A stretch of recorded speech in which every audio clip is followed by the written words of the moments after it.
Bom, esse aqui é o nosso primeiro vídeo de geometria analítica. A gente vai dar uma introdução aos vetores, né?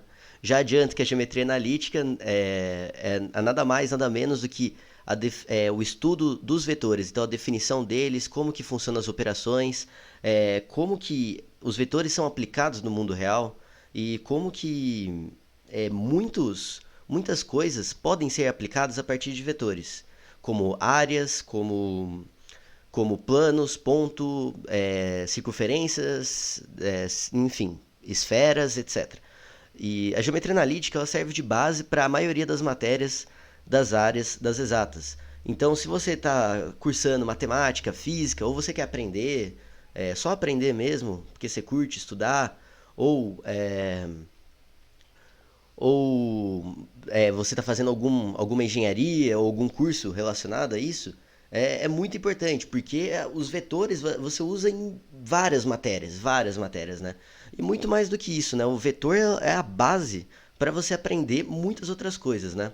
A base, para mim, com a minha vida de estudante, eu vejo ela como o cálculo um, cálculo 2, cálculo 3, você saber álgebra linear, certo? E geometria analítica. Você tendo esses cinco componentes muito bem definidos, né, vai te dar abertura para você entender todo o resto da matéria.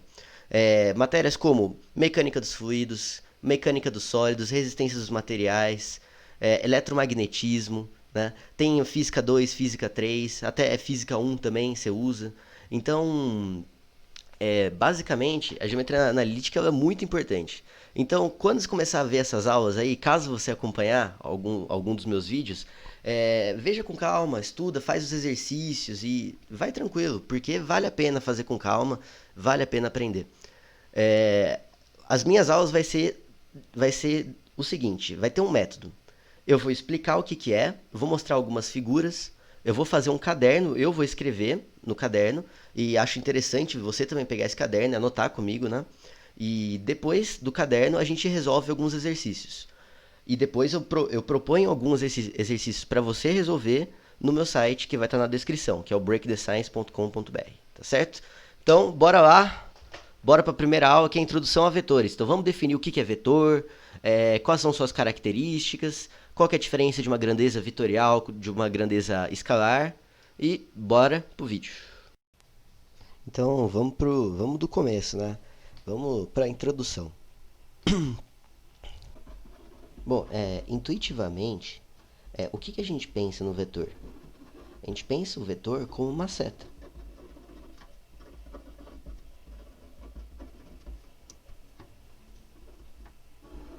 Então, eu vou desenhar aqui o vetor, um vetor que ele tem o ponto da origem, que é A, e o fim é o B, seu ponto final. Então, uma grandeza vetorial, diferente de uma grandeza escalar, ela tem três características muito importantes.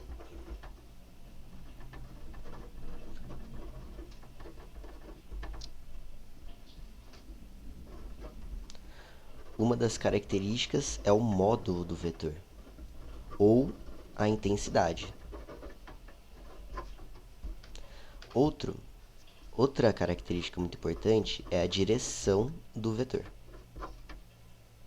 E temos o sentido do vetor. E eu vou explicar para vocês cada um deles. Eu vou desenhar uma seta aí que vai representar um vetor, certo? E ele tem um ângulo com uma reta horizontal. Então, esse ângulo relativo, né, a uma reta é a direção. A ponta é o sentido, é para onde está apontando essa seta. E a intensidade é o seu valor, é o valor que representa o tamanho desse vetor. Bom, agora vamos formalizar o conceito de vetores, né? A gente vai falar de um jeito mais técnico o que é um vetor, né? Qual que é a sua definição, né? A gente sabe que o vetor, a gente pode falar que é uma seta que tem módulo, direção e sentido. Porém, vamos falar de uma forma diferente. Bom, vamos para a definição. A definição é assim.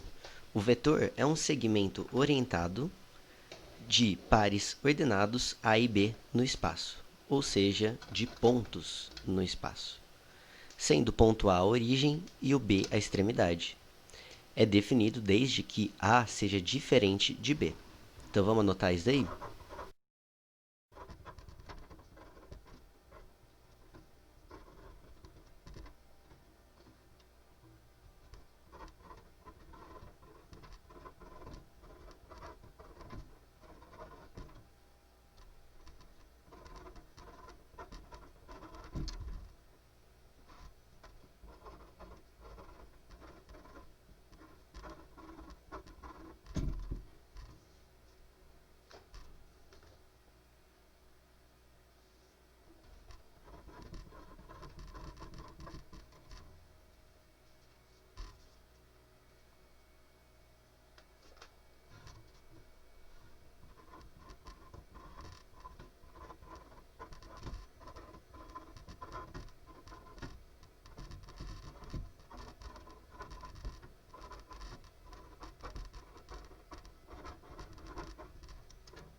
Então, o que que é na prática? Que são dois pontos. Esses pontos têm uma orientação, ou seja, ela tem um caminho certo, ele aponta para um lugar, certo? E esses pontos, eles devem ser diferentes um do outro, porque se eles fossem o mesmo ponto, eles estariam no mesmo lugar.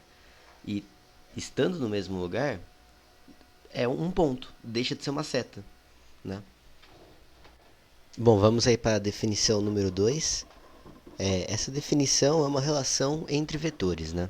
Então a gente vai considerar os vetores AB e CD.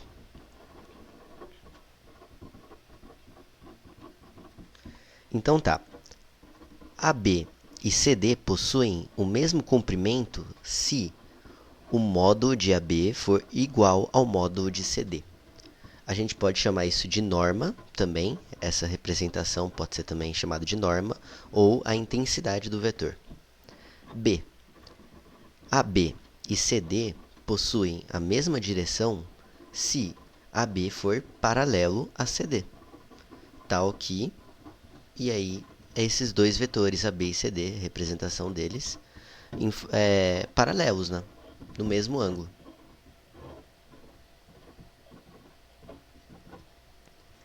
C. Se AB possui sentido oposto a CD, temos esses dois tipos de vetores que eu vou desenhar agora. E olha como que a seta ela está orientada para lados opostos. E é isso que a gente fala do sentido, né? O sentido do vetor AB é oposto ao de CD. Outra coisa que é interessante de ressaltar é um vetor com sentido oposto de AB, ele poderia ser o CD. Mas também a gente pode alterar e chamá-lo de BA. Ou seja, de vez de ir de A para B, na verdade a gente pode ir de B para A ou menos AB. Então, na verdade, menos AB é igual a BA, né? Menos BA é igual a AB. E seria mais ou menos assim o desenho.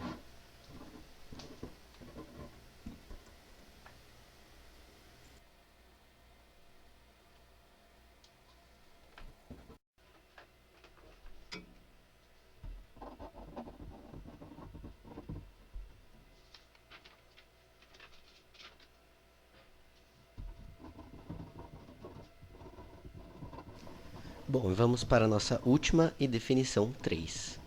Chamamos dois segmentos orientados A e B e C e D de equipolentes somente se ambos os segmentos não forem nulos e ambos possuírem o mesmo módulo, a mesma direção e o mesmo sentido. Vetores equipolentes, eles são dados pelo tio, né? Eles são definidos pelo tio, né? E os vetores equipolentes, eles possuem propriedades. Temos a propriedade reflexiva, que é o segmento orientado a B, ele é equivalente a AB. A propriedade simétrica, que é se AB é equivalente ao segmento orientado CD, então o segmento orientado CD é equivalente a AB. E temos a propriedade transitiva, que é se o segmento orientado a B for equivalente a CD, então, e CD for equivalente a EF, então quer dizer que AB também é equivalente a EF, né? Vamos imaginar que todos esses segmentos orientados equivalentes, eles estão numa classe, como se fosse, imagina que tem uma caixa, né? E dentro dessa caixa, infinitos vetores equivalentes, né? É como se isso fosse um espaço de segmentos orientados equivalentes.